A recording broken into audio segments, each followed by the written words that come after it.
साथियों सलाम, नमस्ते, सत श्री अकाल और जय भीम जोहार। साथियों पिछले दिनों हमने एक वीडियो बनाया था कि राज्यसभा चुनाव में होगा तकरार, होगी तकरार। क्या तकरार होगी? क्योंकि हमेशा कुछ ना कुछ मुठभेड़ के मूड में रहते हैं लोग। कांग्रेस के खास करके कहा जाता है, आलोचना होती है कांग्रेस की। और जेएमएम तो सत्ता में है, उसके मुखिया है, मुख्यमंत्री सरकार की, झारखंड सरकार की। और उसकी वजह बताई थी हमने, राज्यसभा का होने वाला चुनाव। अब सवाल यह उठता है कि गुरुजी के जाने के बाद कौन उनकी जगह लेगा। लेकिन क्या कोई गुरुजी की जगह भी ले सकता है क्या?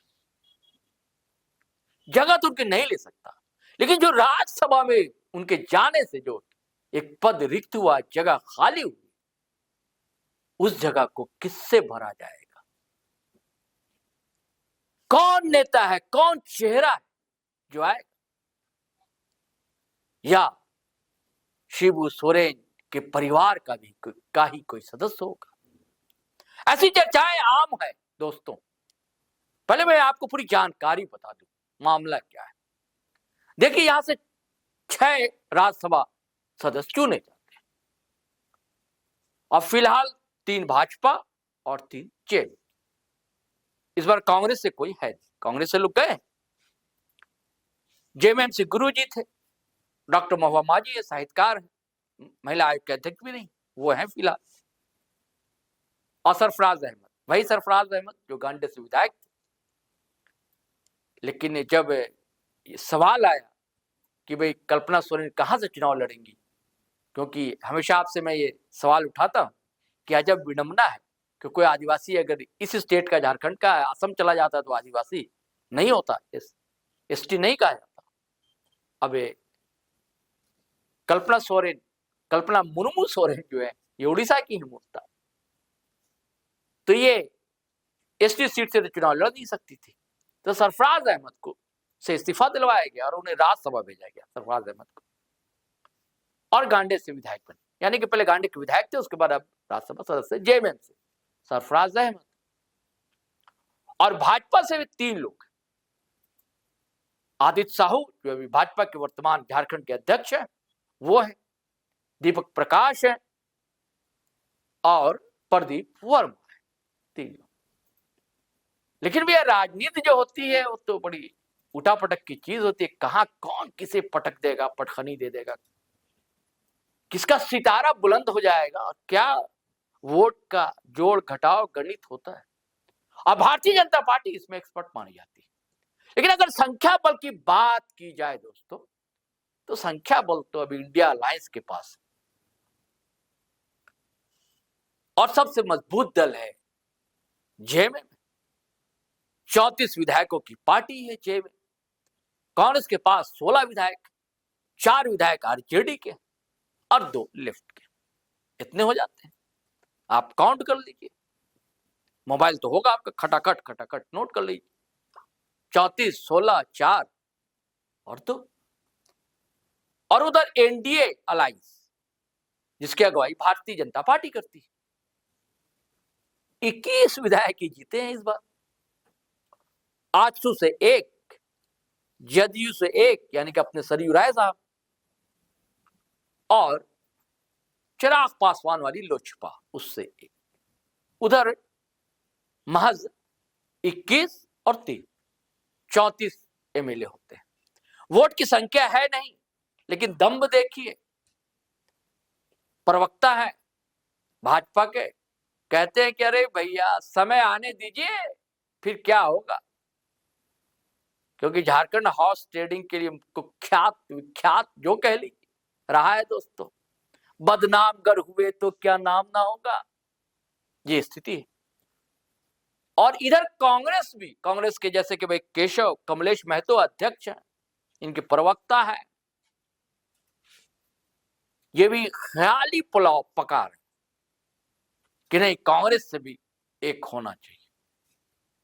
ये हाँ, अब एक क्यों होना चाहिए? एक तो गुरुजी की सीट खाली और एक जो दीपक प्रकाश है भारतीय जनता पार्टी के, जून में उनका भी कार्यकाल समाप्त हो रहा है।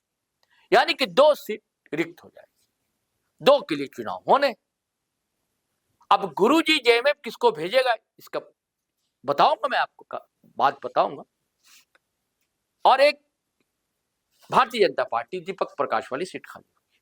अब भारतीय जनता पार्टी के पास संख्या बल तो है नहीं, तो कांग्रेस चाहता है एंट्री करना, कांग्रेस चाहती है एंट्री करना। अब देखिए, देखने की बात होगी दोस्तों। अब सवाल ये कि झामुमो किसको भेजेगा गुरुजी की जगह पर। उनके एक लाडली बिटिया अंजनी सोरेन उड़ीसा में 2 बार चुनाव लड़ी, लोकसभा का भी, विधानसभा के 2019 में भी, 2024 में भी। कुछ मतों से हार का सामना करना पड़ा है। रुचि उनकी है राजनीति में। अब उनकी संभावना इसलिए है दोस्तों कि पार्टी के ही कई नेता, जैसे प्रवक्ता मनोज पांडे हैं, जैसे कि जेएमएम के एक नौजवान लीडर है पवन जेडिया है, या रांची जिला के अध्यक्ष हैं मुश्ताक आलम साहब हैं, सारे लोग उनके नाम को आगे बढ़ा रहे हैं। उनका कहना है कि परिवार से किसी को जाना चाहिए, और ये हम सब के लिए बड़ा सुखद होगा कि अंजनी सोरेन अगर राज्यसभा जाती है। दरअसल अंजनी सोरेन ने जेएमएम को मजबूत करने में बड़ी भूमिका निभाई उड़ीसा में। कहने को पड़ोसी राज्य है हमारा उड़ीसा, और आजकल पैर तो पसार रही है जेएमएम पार्टी, आपको पता है। दम ठोक दिया है असम में भी, और इधर बंगाल की भी तैयारी। असम तो मुख्यमंत्री हेमंत सोरेन ने घूमा है, इनके 5 कमांडो पहले गए थे, तैयारी उधर है। और उड़ीसा में भी तैयारी, क्योंकि उड़ीसा में भी आदिवासियों की अच्छी खासी संख्या, असम में भी है। और जो उड़ीसा, बंगाल, उड़ीसा झारखंड से लगे हुए जिले बंगाल में, वहां भी इनकी तादाद कम है नहीं। तो सारा खेल तो आप जानते हैं दोस्तों, राजनीति में संख्या बल का होता है। तो बल है, आदमी बलशाली होता है तो पार्टी भी बलशाली होती है।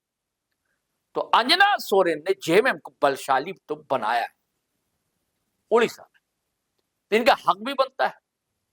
और जब पार्टी के लोग की जानिब से जो आवाजें बुलंद होने लगती हैं समर्थन में, तो संभावना कि बादल उमड़ेंगे ही घुमड़ेंगे।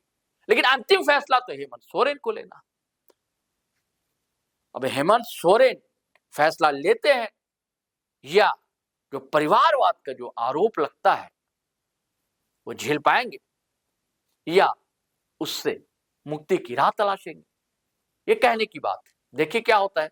अब तो परिवारवाद हर पार्टी में, अब तो कोई पार्टी बची नहीं रहेगी। भारतीय जनता पार्टी कहती जरूर है परिवारवाद परिवारवाद, लेकिन परिवारवाद वहां भी नेताओं के बच्चे विधायक, सांसद, मंत्री बन रहे हैं, कोई नई बात नहीं है।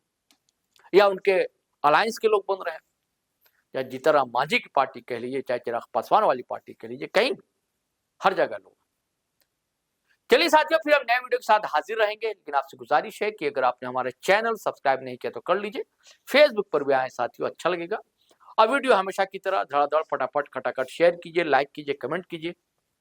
आज्ञा दीजिए, इजाजत दीजिए, चलिए चलते हैं। जय हिंद, जय भारत।